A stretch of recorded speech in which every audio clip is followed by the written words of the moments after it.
Well, hello, my beautiful Cappies. How are you, my darlings? So, my gorgeous ones, this is all about you reconnecting and taking some time to take a break, have some fun, relax. That's what the beginning of the month of June has got for you. We've got a beautiful grand trine. I'm only going to go over a couple of aspects. I will have the extended version on my website for purchase. And you'll have the option whether to purchase separately, whether you just want tarot, just want astrology, or you want to bundle them together. So, welcome everyone. For those of you that don't know me, my name is Cindy. I am the modern day spiritual advisor. I use multiple modalities, including tarot, astrology, mediumship, all kinds of stuff to help you on your path. So, my gorgeous ones, we've had Uranus moving into Taurus. We've had a lot of stuff going on. Did you guys get your Grand Trine gift yet, or your Taurus shock and awe? I know I did. I usually don't say a lot of stuff about my personal life, but I think this goes with what's going on with you guys today, or what's going to be going on in this next month.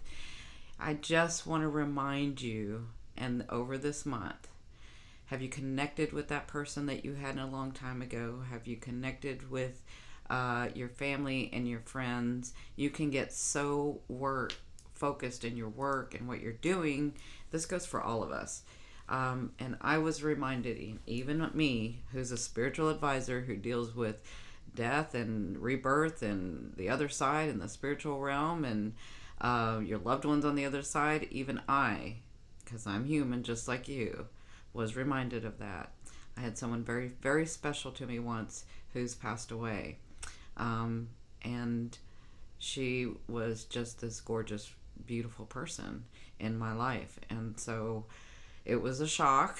It was a shock. So I think that this was so, for on many levels, for me to remind me to take that time, because I can get work, do my work, When your work is your passion, it's not work, and so you're always doing it.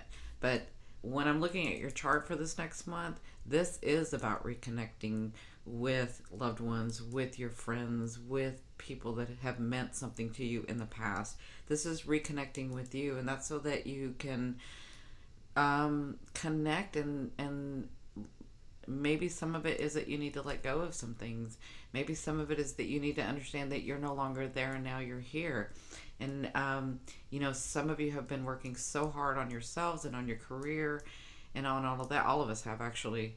And so maybe it's that time for us to just slow down a minute.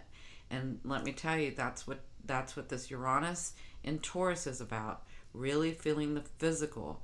Like I said, even though I'm connected to the other side, even though I can see loved ones on the other side, yours or mine, even though I have that, I have to be reminded that I'm here on this earth to live life and have experiences just like everyone else. We all have our growth that we go through. So, I just wanted to say that.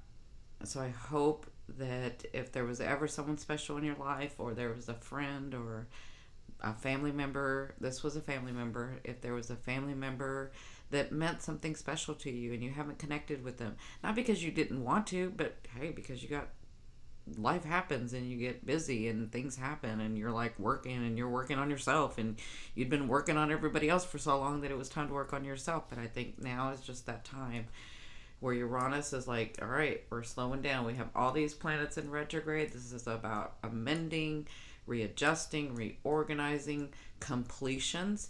And if you look, it's really interesting. I'll show you. My ascending is Aquarius, and so Mars now is in there. But if you look, well, let me show you this really quickly. So this is June 5th right now, but I'm going to go back to today's date, which is May 19th. 18th, sorry. I'm going to look at May 19th. So May 19th, if you see this, I'll just show you very quickly. So I have Saturn in my 12th house. The 12th house is completions, right? The 12th house is, completions and endings and the other side, the other realm. Isn't that interesting? And so, and it's trining Mercury, which is the messenger. And I did get that message. I am trining. And I'm telling you, even though it was the message that you don't want to hear, it was the message where a gift came through to it. So it's there's a hidden jewel and gift in there, having that message. So I just wanted to show you really quickly how things can play out in your life. When we have, like today, we have these trines. We have this trine, we have this trine. And yes, we have some squares, but we have, we had some squares, but and we still feel that energy. But we have some sextiles going on. We have some opportunities going on. And that's kind of what life is. They bring you the opportunities. Are you going to take the action? You have these things that come to you. How are you going to see it? What is your perspective? What's your focus? What's your intention, right? Okay, so enough about me. Let's talk about you. We have for June, the 1st through the 3rd. I'm only going to talk about a couple of aspects about what's going on. So we have the 1st of June through the 3rd of June. We have this beautiful grand water trine again. So for those of you that don't know and have never seen me, a grand trine is a divinely guided gift being brought to you to fulfill you in an emotional way, right? And so depending on what's going to fulfill you on your path, that's when people were asking me, well, how's that going to come in? What does that mean? Well, it's different for everybody, and I wouldn't know unless I looked at your chart and was with you, right? But on general, it's going to fulfill you in an emotional way. That can be, are you needing to be fulfilled to put you on your path with excitement? Are you needing love? Are you needing rest? Are you needing relaxation? I mean, what is the emotional thing that you're needing, or that is going to put you on your path? Because this is on your soul level, right? And so what I'd mentioned earlier about stopping, relaxing, having some fun, this is time for you to do that. Because if you look, this is you, Cappy. This is your 11th house. This is your 3rd house of communication. And this is your 7th house, right? 1, 2, 3, 4, 5, 6, 7th house, right? That's the grand water trine. Venus in your 7th, Jupiter in your 11th, and Neptune in your in your 3rd house of communication. So something having to do with these things will come to you on, and this is on your soul path. This is a divinely guided gift being brought to you to remind you that you are being supported by the universe, remind you that this stuff really does work, remind you that you're not crazy, remind you that there is a God, a source, oneness, love, whatever you call that being. Remind you that you're connected to that, and that you do have loved ones on the other side, and you do have guides, and you do have your higher self, right? So you have things that are being brought on your path to sort of say, this is what you wanted to experience while you were here in this lifetime, right?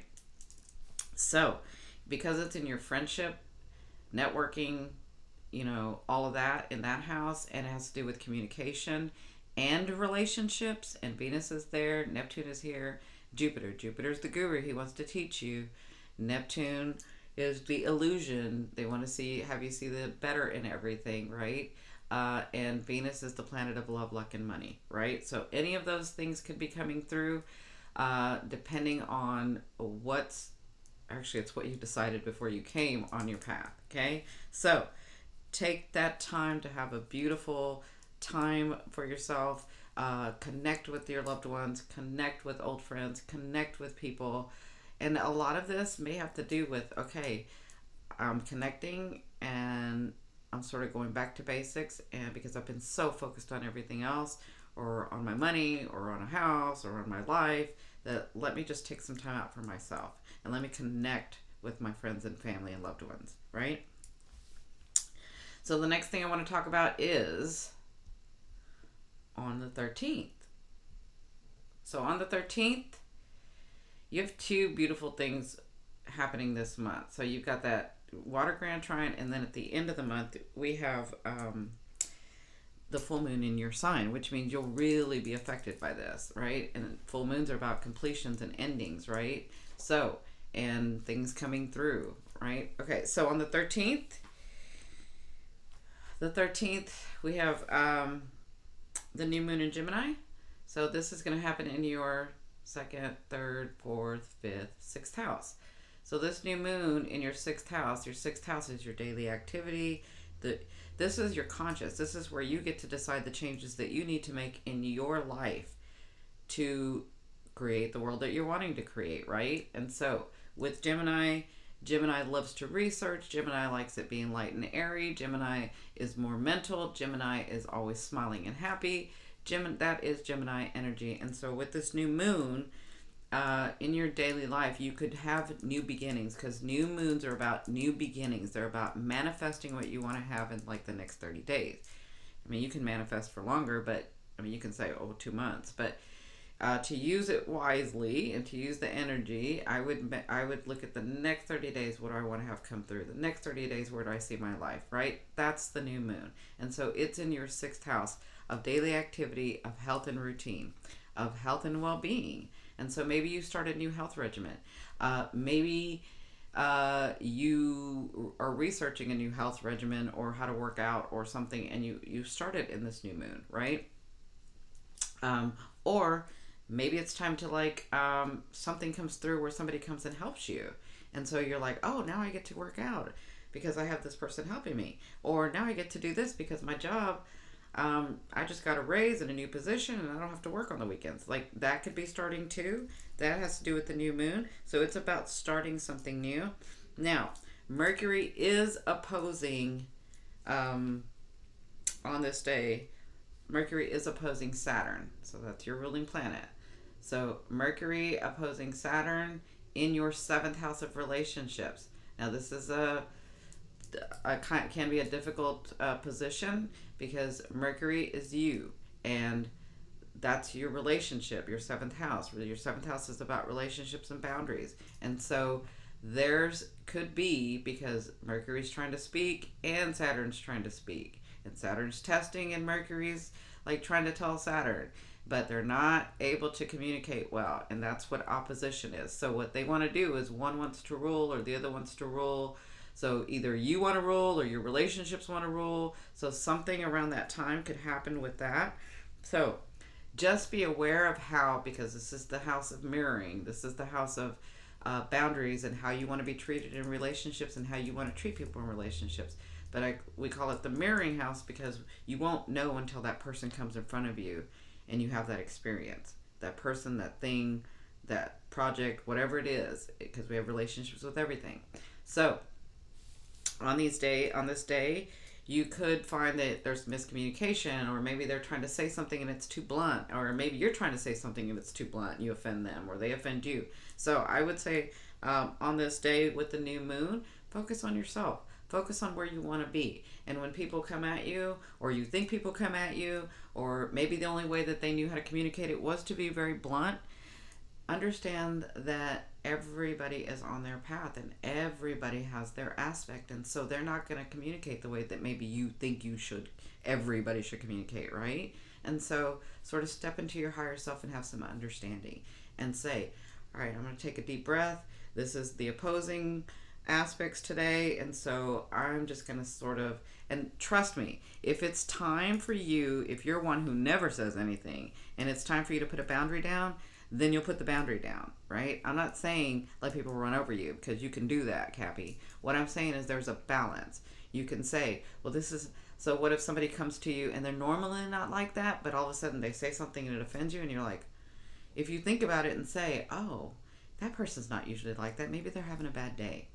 So I'm just going to take a deep breath and we'll talk about it later. Like, wait till that aspect is gone and then go back and talk about it, because you are going to have a chance to go back and talk about it. And I'll talk more about that on that new video, on that extended video.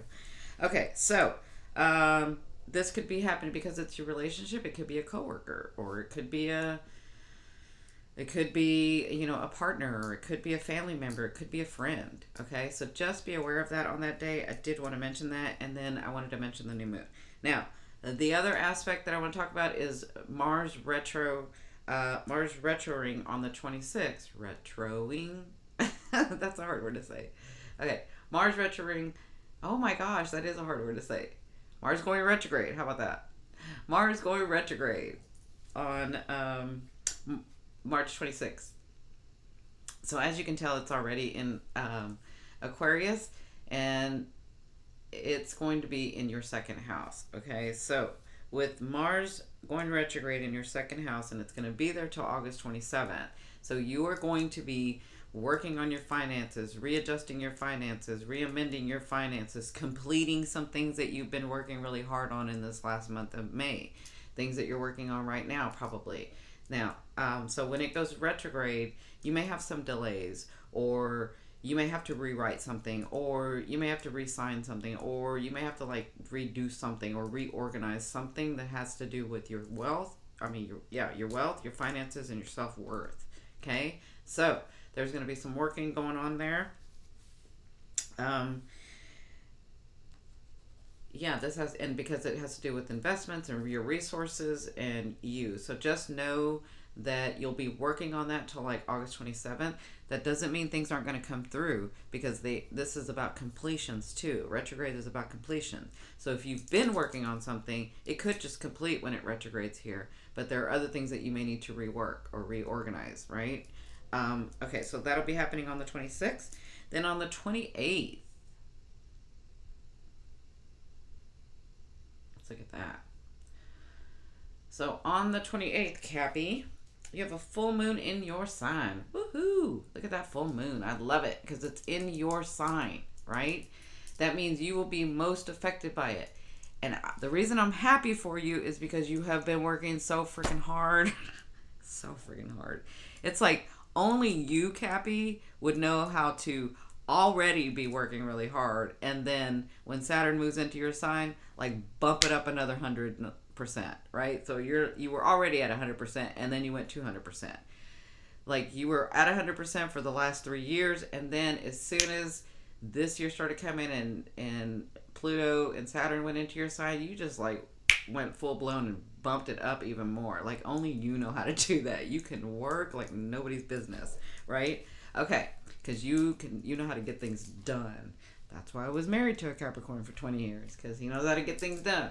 All right, so this new full moon in your sign, this is about completions. This is about letting go of what no longer serves you. And so these two planets having been retrograde was about reworking, reorganizing, amending, completing. And so what hasn't been completed and you have been working on, because this is your first house, can actually be completed here. And no, it may not happen right on the 29th or the 28th, but it could happen in the next couple of weeks after that. Like somewhere in there. It kind of depends on your path and what you're doing, right?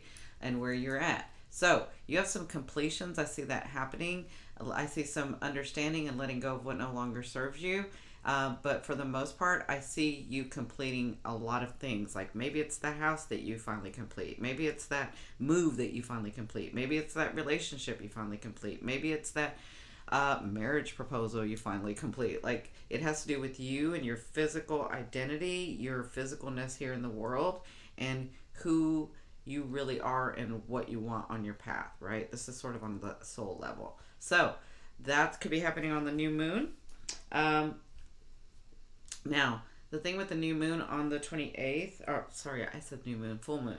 Full moon on the 28th is that it's conjunct Saturn, so it's speaking to Saturn. So that means Saturn is like, they've been working hard, let's bring it through, right? And so dreams could come true. Those things that you've been working on could come true because they're having this beautiful conversation, right? But it is opposing the sun, okay?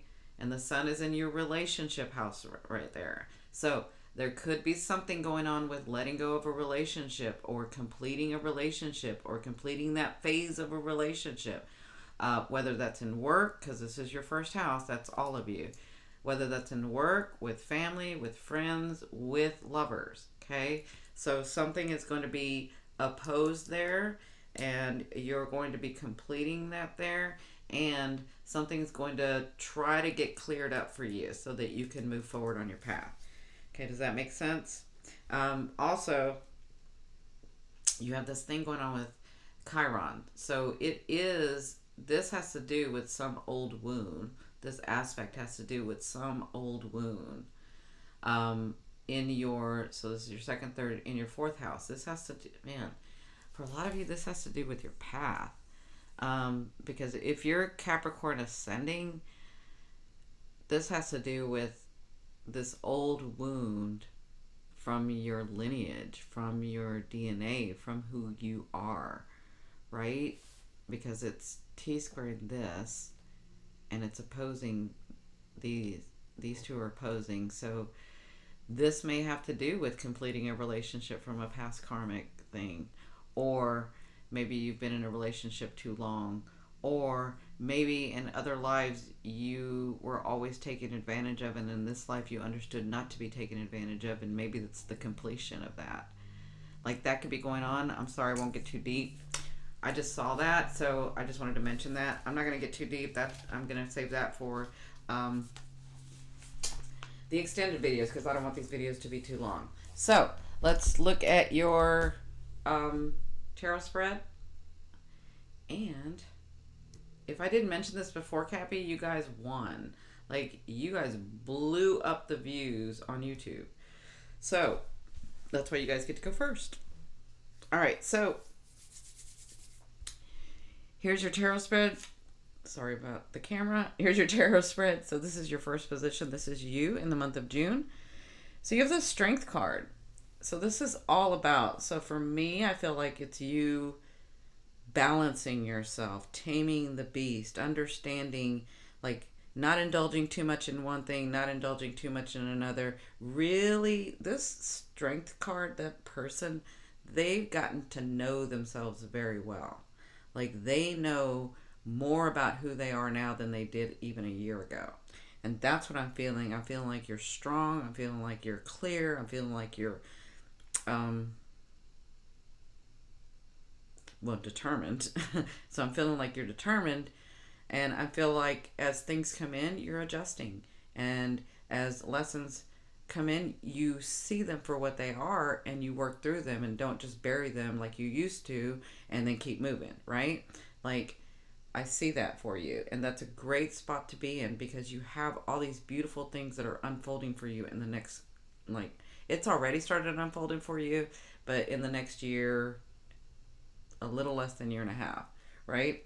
So that's what I see you as in the month of May. Like you're in the month of June, you're standing strong, you're understanding, you're very clear. And where you're not clear, you're okay because you know it's going to come through, or something's, whatever needs to happen is going to happen, and you're going to know what to do. That's what I feel like. Now, in your second position, this is about your, so this is Spirit's advice and your challenge. So your challenge is the Six of Coins. And the Six of Coins is all about, I see this a couple of ways. The Six of Coins is when either you're in a position to help somebody emotionally, physically, financially, like help them, or someone is in a position to help you, right? And the Six of Coins is about understanding to be clear about the help, right? So if you help someone, it is perfectly okay to do that. Just understand what your intentions and where your heart is at. So are you helping them because you expect them to help you later, or are you helping them because you just want to help them, right? Because, and either one is okay. Like there's no judgment. Spirit just wants you to get clear about if you're going to help someone, what are you going to do it? What are the reasons behind it? Is it because you just want to do that? It makes you feel better. You don't expect anything back. Or is it that this person can maybe open a door for you later and help you out and do whatever, or you'll always have them to be able to call on them if you need them. Like whatever this is, just be very clear, because in that is where there's no miscommunications or hurt feelings or anything like that later. Okay? So that's a challenge for you to be really honest with yourself, because many times I'm feeling this with some of you where you feel guilty because you're like, well, I'm helping them, but I should be helping them because I want to help them, but I'm really kind of helping them because they can actually help me later. There's nothing wrong with that. We are co-creating in this world. There is nothing wrong with that, right? There's no guilt feelings that you need to have. What you may be feeling guilty of is that you didn't let them know that, and then now you're expecting that, and then now you're mad because they didn't do it, or later you're mad because they didn't do it. But how were they supposed to know if you weren't clear, right? And this could be happening on the opposite side too. If someone comes in to help you, and so obviously it could either be you're going to be in a position to help someone, or someone's going to be in a position to help you, right? So just be very clear. That's a challenge. When this person comes in to help, because you have this page of coins, be very clear about what this help is about, okay? And don't try to be something that you're not. I've said this before. Don't try to be, well, I should help because I just want to, but then, I feel bad because I don't, because I want to do it this way. No, you are who you are, and you made yourself the way that you made yourself for a reason. So honor yourself, love yourself, just be clear. And then that person has a choice whether to help you or not. And then you have the choice whether to help that person or not. Okay? As long as you're clear, that's the challenge. Now, this is your fated stuff, your destiny, the stuff that's going to come in on your path. You have the page of coins. So you do have news of your money, of your investment, of your resources, of maybe the home that you're trying to buy, or the car that you're trying to buy, or the company you're trying to buy, or the stocks you're trying to buy, or whatever you're trying to buy. You're going to be having news of that either multiplying or news of money coming in. Okay? So that's going to be happening in June. Just remember whatever they said here. Okay? Now, the Four of Cups, this is your outcome, what you'll be dealing with the whole month of June. So the Four of Cups is about sort of being complacent, right? And sort of looking at your hopes and dreams and looking at those aspirations and looking at those goals, but not really doing anything about them, right? And saying, well, I want to get there and I want to get there. And I'm not talking about like, because for some of you, I feel like in work, you know exactly what you're doing, but in love, you're like, well, someday I'll get it. Someday that person will come in. Someday. And that's kind of what I'm feeling with the cups. It's like the thing that's true in your heart, you're not even allowing yourself to go after it, right? If you want a partner, if you want somebody to love, if you want somebody to come in and love you and you're ready, then go for it. This is about taking action and not thinking that it's so far away, not getting so complacent, not getting so lethargic, but actually going after your. You know how to do this in business. It's so funny because you know how to do this in finances and in business, but for some reason in your relationship you're not doing this, right? In the very core relationships that you want, you're not doing this. So just take what you do in your finances, in your business, in your like with your family where you're very directed, and do that with your love. Do that with your partnership. Do that with your friendship. Maybe you just want a friend. So go after that. Do that. And that's what you'll be sort of dealing with the things that come up. Not to be complacent. To really honor your heart. That's what I'm hearing is honor your heart. Honor yourself. Honor you. And that is the big message this month in June. All right, my gorgeous ones. I love you, love you, love you. I will be doing the extended, and they will be up by the time this is released. And you can go to my website at yourindigopath2.com. Also, if you like what you see, please like, share, and subscribe. Love you, love you, love you. Bye.